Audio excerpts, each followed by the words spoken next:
Hi guys, welcome back to our channel Preethi Yuva. இன்றைக்கி என்ன vlog பார்க்க போகிறீங்க அப்படின்னா, நம்ம விநாயகர் சதுர்த்தி விலாக் தான். இன்னொன்று எல்லாருக்கும் ஹாப்பி விநாயகர் சதுர்த்திங்க.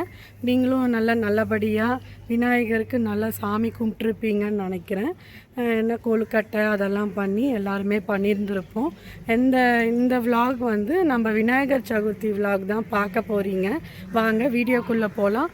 அதுக்கு முன்னாடி விநாயகர் சதுர்த்திக்கு முன்னாடி நாள் வந்து கொஞ்சம் மார்க்கெட் போயிருந்தோம். கொஞ்சம் பூ ஃப்ரூட்ஸ் எல்லாம் வாங்கிறதுக்கு கொஞ்சம் கிளிப்பு நான் வந்து ஆட் பண்ணியிருக்கேன். மார்க்கெட்டோடது எங்கள் ஏரியா மார்க்கெட்டுங்க, செம்ம க்ரௌடாக இருந்துச்சு. அந்த வைபே வேறு மாதிரி இருந்துச்சு. அதை தான் கொஞ்சமாக கிளிப்பை ஆட் பண்ணுறோம், அதை பாருங்கள். அதுக்கப்புறம் நெக்ஸ்ட் டே வந்து விநாயகர் சதுர்த்தி கொழுக்கட்டை, சுண்டல், வடை, பாயசம் எல்லாம் பண்ணியிருந்தோம். அதையும் நீங்கள் பார்க்க போகிறீங்க. அப்புறம் 5 days வந்து கோயிலில் வந்து இது இருக்குது இல்லைங்களா, 5 days பூஜை இருக்குது இல்லைங்களா. ஸோ அந்த பூஜையும் நீங்கள் பார்க்க போகிறீங்க. வாங்க வீடியோக்குள்ளே போகலாம். இன்றைக்கி என்னோடய அவுட்ஃபிட் வந்து சாரீ தாங்க. இந்த சாரீ நான் வந்து உப்படாவில் தான் வாங்கியிருந்தேன். இந்த சாரீ ஃபுல் ஃபோட்டோ வந்து நான் அட்டாச் பண்ணுறேன் பாருங்கள். நான் சாரீ கட்டுறதே ரொம்ப அதிசயங்க. சரி இன்றைக்கி விசேஷம் இல்லைங்களா, சரி சாரீ கட்டலாம் அப்படின்னு தான் சாரீ கட்டியிருக்கேன். நல்லா தான் இருந்துச்சு சாரியும். ரொம்ப நாள் ஆச்சுங்க சாரீ கட்டி. ஸோ அதனால் சாரீ கட்டியிருக்கேன். வாங்க வீடியோக்குள்ளே போகலாம். இது விநாயகர் சதுர்த்திக்கு முன்னாடி நாளுங்க, ஈவினிங்கு. ஏன்னா வந்து சரியான மழை, சரி மழைங்க. 2 நாளாக நல்ல மழை. யாரும் எங்கேயும் வெளியிலே போக முடியாத அளவுக்கு மழை பெஞ்சிட்டு இருந்துச்சு. நானே ரொம்ப யோசிச்சுட்டு இருந்தேன், என்னடா விநாயகர் சதுர்த்தி வருது, இந்த ரோட்டில் இந்த மாதிரி கடை போடுறவங்க, அப்புறம் விநாயகர்ஸ் எல்லாம் விற்கிறவங்க, அவங்களாம் என்ன பண்ணுவாங்க அப்படின்னு ஒரு திங்கிங்லேயே தான் நானும் இருந்தேன். ஃபைனலாக வந்து மழை நின்றுடுச்சு. விநாயகர் சதுர்த்திக்கு முன்னாடி நாள் வந்து மழை கொஞ்சம் ஒரு மதியம் போல் மழை நின்றுடுச்சு. என் ஹஸ்பண்ட் எப்பயுமே காலையில் தான் போய் வாங்குவார். ஏன்னா ஃப்ரெஷ்ஷாக காலையில் சாமிக்கு வைக்கிறது, காலையில் ஃப்ரெஷ்ஷாக போய் வாங்கிட்டு வரலாம் அப்படின்னு தான் அவர் வாங்குவார். ஆனால் எனக்கு ஒரு வைப், ரோடெல்லாம் எப்படி இருக்குது, விநாயகர்ஸ் எல்லாம் எப்படி வச்சு விற்கிறாங்க, கலராக விநாயகர் இருப்பார், நல்லா இருக்குமே, போய் பார்க்கலாம், கடையெல்லாம் ஒரே கூட்டமாக இருக்கும், ஒரு வைப்பாகவே இருக்கும்னு நினச்சி தான் சரி முன்னாடி நாள் ஈவினிங்கே போகலாம் அப்படின்னு சொல்லியிருந்தேன். ஏன்னா காலையில் சாமி கும்பிட்றம்போது மழை வந்துடுச்சுன்னா நம்ம எந்த திங்ஸும் வாங்க முடியாது. ஸோ அதனால் முன்னாடி நாள் மழை விட்டுருக்கு, போய் வாங்கிட்டு வந்துடலான்னு சொல்லி கிளப்பி கூப்பிட்டு போயிட்டு செம்ம செம்ம க்ரௌடாக இருந்துச்சுங்க. அப்போ தானே மழை விட்டுருந்துச்சு. ஸோ அதனால் எங்கேயும் இருக்கிறவங்க எல்லாம் கடையில் தான் இருந்தாங்க. பூ ரேட்டெல்லாம் செம்ம காஸ்ட்லியாக இருந்துச்சுங்க. அப்போ விநாயகர் சதுர்த்தி அன்றைக்கி வாங்கியிருந்தோன்னா அப்போ எவ்வளோ காஸ்ட்லியாக இருந்திருக்கும் பாருங்கள். முன்னாடி நாள் வந்து அவ்வளோ காஸ்ட்லியாக இருந்துச்சு பூ ரேட்டெல்லாம். இது வந்து முன்னாடி நாள் அன்றைக்கே நான் வந்து சரி சுண்டல் பண்ணணும்ல விநாயகருக்குன்னு சொல்லி நான் நைட்டே சுண்டலை வந்து ஊற வச்சிட்டேன். தண்ணியில் ஊற வச்சு மறுநாள் சுண்டல் ரெடி பண்ணியாச்சு. சுண்டல் பண்ணுறது ஆஸ் யூஷுவல் ப்ராசஸ் தாங்க, உங்களுக்கே தெரியும் எப்படி சுண்டல் பண்ணணுன்ட்டு. கடாயில் எண்ணெயை ஊற்றிட்டு கொஞ்சம் கடுகு, கொஞ்சம் காஞ்ச மிளகா, கொஞ்சம் பெருங்காயம் போட்டு கருவேப்பிலை போட்டதுக்கப்புறம் அதெல்லாம் வெடித்ததுக்கப்புறம் இந்த சுண்டலை தூக்கி இதில் ஊற்றிட்டதுக்கப்புறம் கொஞ்சம் தண்ணி இருந்துச்சு. அந்த தண்ணி இருக்கே கொஞ்சம் பாயில் பண்ணலாம் அப்படின்னு தான் பாயில் பண்ண விட்டுருந்தேன். கொஞ்சம் தேவைக்கு ஏற்ற மாதிரி ஏன்னா பாயில் பண்ணும்போது நான் சால்ட்டு போட்டுட்டேன். ஸோ தேவைக்கு ஏற்ற மாதிரி சால்ட்டு போட்டு ஆட் பண்ணிக்கலாம். நம்ம சுண்டல் ரெடி ஆகிடுச்சிங்க. பாயசத்துக்கு தான் பால் காய்ச்சிட்ருக்கேங்க. நான் எப்பயுமே பாயசம் மிக்ஸ் தான் யூஸ் பண்ணுவேன். மோஸ்ட்லி என்னோடய விலாகில் நீங்கள் பார்த்துருந்துருப்பீங்க. நம்மளுக்கு சேமியா வறுத்து அந்த பாயசம்லாம் நமக்கு அவசரத்துக்கு செட் ஆகாது. எனக்கு அது என்னமோ தெரியல, இந்த மாதிரி பாயசம் மிக்ஸை வாங்கிட்டு அதுக்கப்புறம் போட்டு பால் காய்ச்சிட்டோன்னா அதில் போட்டு ஒரு 10 to 15 minutes பாயில் பண்ணோன்னா பாயசம் ரெடி ஆகிடும். நான் எப்பயுமே இதை தான் ப்ரிஃபர் பண்ணுவேன். ஆனால் அன்றைக்கின்னு பார்த்து ஒரே மழையாக இருந்தது. எப்பயுமே இங்கே ஆந்திராவில் நான் பிக் பாஸ்கெட்டில் தான் பாயசம் மிக்ஸ் போடுவேன், எம்டிஆர். ஆனால் அன்றைக்கின்னு செம்ம மழையில் டெலிவரி எல்லாம் வருமா வராதான்ற ஒரு டவுட்லேயே இருந்துச்சு. ஸோ கடையில் வேறு ஏதோ ருச்சியிலோ ஏதோ ஒரு பிராண்டு தான் வாங்கிட்டு வந்தோம். அது என்னடானா அவ்வளோவா ஒரு நல்லாவே இல்லைங்க. சரி ஓகே என்ன பண்ணுறதுன்னு சொல்லி பாயசமையும் ரெடி பண்ணிட்டோம் பிள்ளையாருக்கு. அப்புறம் இது வந்து அம்மா தான் பண்ணியிருந்தாங்க கொழுக்கட்டை. நமக்கு கொழுக்கட்டை மோஸ்ட்லி நான் ட்ரை பண்ணியிருக்கேன் ஒரு 2 2-3 வாட்டி. ஆனால் எனக்கு வந்தது இல்லை கொழுக்கட்டை. அந்த கொழுக்கட்டை மாவில் ட்ரை பண்ணியிருக்கேன். இது அரிசி மாவு பண்ணது நேத்திக்கு. ஏன்னா வந்து அரிசி மாவில் பண்ணியிருக்கோன்னும்போது எனக்கு நான் பண்ணதில்லை. அம்மா தான் நிறைய எக்ஸ்பர்ட். அம்மா சொல்லப்போனால் கொழுக்கட்டை ரொம்ப நல்லா அம்மான்னு செம்மையாக பண்ணுவாங்க. சரி அம்மாவை பண்ணணும் அப்படின்னு சொல்லி தான் அம்மாவை பண்ண சொல்லியிருந்தோம்.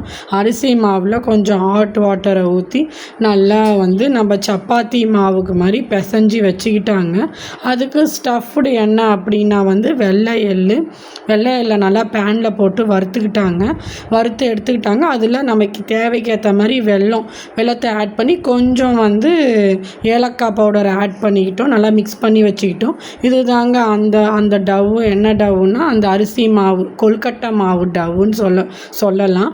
இதில் நாங்கள் என்ன பண்ணிட்டோம் அப்படின்னா இதை வந்து அம்மா கையிலேயே தான் தட்டுவாங்க. என்கிட்ட அச்சு இருந்துச்சு. ஏன்னா எனக்கு கையிலலாம் தட்ட வராதுங்க. நான் உண்மையை சொல்கிறேன் உங்களுக்கு. நமக்கு இந்த கொழுக்கட்டைலாம் சுத்தமாக ப்ராக்டிஸே கிடையாது. அம்மா செய்வாங்க, சாப்பிடுவோம், அவ்வளோதான்.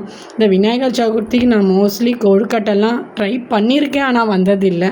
சரி ஓகேன்னு சொல்லிவிட்டு அம்மா தான் அந்த அச்சில் வச்சு பண்ணி அதுக்கப்புறம் ஒரு துணியில் போட்டு இட்லி குக்கரில் வச்சு நல்லா பாயில் பண்ண விட்டுருந்தாங்க. சூப்பராக வந்திருந்துச்சிங்க. பாயில் பண்ணி எடுத்ததுக்கப்புறம் நான் உங்களுக்கு காட்டியிருக்கேன் பாருங்கள். நல்லா இருந்துச்சுங்க. அச்சு இந்த மாதிரி இந்த கொழுக்கட்டை அச்சு இல்லாமையே வந்து அம்மா கையிலேயே பண்ணியிருந்தா நல்லா இருந்திருக்குமோ அப்படின்னு ஒரு திங்கிங் வந்துச்சு. இந்த அச்சும் நல்லா இருந்துச்சுங்க. ஆனால் என்ன ஒன்று மாவு ஜாஸ்தியாக பிடிச்சிச்சு. கொழுக்கட்டையும் ரெடி ஆகிடுச்சு பிள்ளையாருக்கு. அப்புறம் வடை தாங்க. வடை உங்களுக்கே தெரியுங்க. இதுக்கு நான் ரெசிபியெல்லாம் சொல்ல வேண்டியதே இல்லை. வடைக்கு கொஞ்சமாக தான் போட்டிருந்தேன் உளுத்தம் பருப்பு.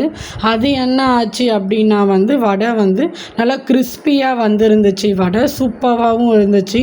அதுக்கப்புறம் நம்ம பூஜையை ஸ்டார்ட் பண்ணிட்டோம். பூஜையும் வந்து நல்லபடியாக எங்கள் வீட்டில் விநாயகர் சதுர்த்தி நல்லபடியாக சூப்பராக போச்சுங்க. விநாயகருக்கு லட்டுனாலே ரொம்ப பிடிக்கும். ஏன்னா நான் மேரேஜ் ஆகி வந்ததுலேருந்தே நான் லட்டு வருஷம் விநாயகருக்கு வாங்கி வைப்பேன். ஏன்னா எனக்கு விநாயகருக்கு லட்டு கொழுக்கட்டை ரொம்ப பிடிக்கும் இல்லைங்களா. நமக்கு கொழுக்கட்டை தான் வரல, சரி லட்டாவது விநாயகருக்கு வைப்போமே அப்படின்னு தான் என்னோடய திங்கிங்கு.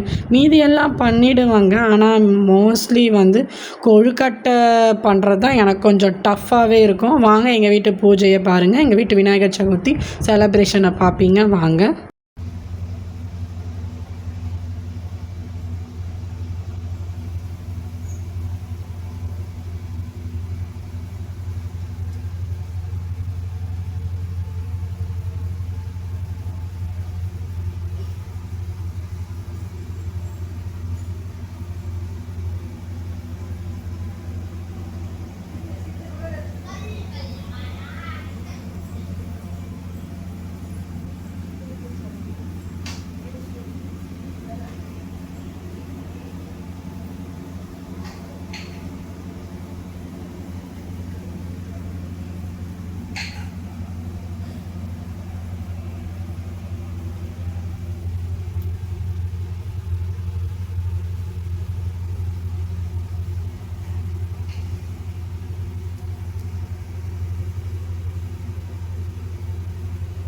வீட்டில் பூஜையை முடிச்சுட்டு கோயிலுக்கு போயிட்டோங்க. இது எங்கள் காலனிக்குள்ளேயே இருக்கிற கோயில் தான். உங்களுக்கு தெரியும், போன வாட்டி என் விலாகை பார்த்துருந்துருப்பீங்க. சரி கோயில் பூஜையும் பார்த்துட்டு வீட்டுக்கு வரலாம் அப்படின்னு தான் கோயில் போயிருந்தோம். இது மார்னிங் அண்ட் ஈவினிங் பூஜைங்க. 2 வேளையும் பூஜை நடக்கும் 5 நாளைக்கு. எங்கள் காலனியில் இருக்கிற ஆட்கள் தான் வந்து பண்ணுவோம். ஏன்னா வந்து மார்னிங் ஒரு 4 ஃபேமிலி, ஈவினிங் ஒரு 4 ஃபேமிலி, அதெல்லாம் ஃபேமிலியாக குரூப்பாக தான் பண்ணுறது. ஃபேமிலியாக தான் பண்ணுவாங்க. நல்லாயிருக்குங்க பார்க்குறதுக்கே. கோயிலில் பூஜையை முடிச்சுட்டு பிரசாதத்தையும் வாங்கிக்கிட்டு கிளம்பியாச்சுங்க வீட்டுக்கு. எல்லாம் வந்து உங்களுக்கு வந்து ட்ரெஸ் காட்டணும் அப்படின்னு சொல்லி இங்கே நைரா ட்ரெஸ் காட்டிகிட்டு இருக்கா உங்களுக்கு. இது அப்புறம் ஈவினிங் வந்து கிட்ஸுக்கு வந்து ஒரு கேம் வந்து கொடுத்துருந்தோம். கேம்னு சொல்ல முடியாது, காம்படிஷன் கொடுத்துருந்தோம். என்ன காம்படிஷன் அப்படின்னு சொல்ல போனோன்னா, எல்லாருக்குமே வந்து க்ளே கொடுத்துட்டு நீங்கள் விநாயகர் ஐடல் உங்களுக்கு இஷ்டம் போல் விநாயகர் ஐடல் பண்ணலாம் அப்படின்னு சொல்லி நிறைய கிட்ஸுமே பார்ட்டிசிபேட் பண்ணியிருந்தாங்க. எல்லோரும் கொஞ்சம் குரூப்பாக உட்காந்து விநாயகர் செஞ்சிட்டு இருந்தாங்க. சூப்பராக செஞ்சுருந்தாங்க. எல்லாருமே செம்மையாக செஞ்சுருந்தாங்க. எல்லாரையுமே பாராட்டலாம். அப்புறம் இது என் பையன் பையன் செஞ்சது, அதையும் நான் ஷேர் பண்ணியிருக்கேன். இது ஈவினிங் வந்து நம்ம விநாயகரை எடுத்துகிட்டு போய் நம்ம ஊர்லலாம் தண்ணியில் போடுவோம் இல்லைங்களா. ஸோ இங்கே வந்து நாங்கள் தண்ணியில் பர்சனலாக எடுத்துகிட்டு போய் தண்ணியில் நாங்கள் எப்பயுமே போட மாட்டோம். நாங்கள் என்ன பண்ணிட்டோம் அப்படின்னா வந்து வீட்டில் வச்சு கும்பிட்டுட்டு ஈவினிங் தீபார்த்தனை காட்டிட்டு அதுக்கப்புறம் விநாயகரை எடுத்துகிட்டு போய் கோயில் காட்டினேன் இல்லைங்களா, எங்கள் காலனி கோயில், அங்கே எடுத்துகிட்டு போய் வச்சுருந்தோம் விநாயகரை. வீட்டில் தீபார்த்தனை முடிச்சுட்டு நாங்கள் கோயிலுக்கு கிளம்பிட்டோம். சரி, விநாயகரை எடுத்துகிட்டு போய் கோயிலில் வச்சுட்டு அதுக்கப்புறம் வந்து ஈவினிங் பூஜைக்கு போயிட்டு ஈவினிங் பூஜையை பார்த்துட்டு வரலாம் அப்படின்ட்டு சரின்ட்டு விநாயகரை எடுத்துகிட்டு போயிட்டேன். நான் எடுத்துகிட்டு போயிட்டு அங்கே சேஃபாக பெரிய விநாயகரோடையே நம்ம வீட்டில் சின்ன விநாயகர் எடுத்துகிட்டு போய் வச்சுட்டு கோயிலில் பூஜைக்கு உட்காந்துட்டு இருந்தோம்.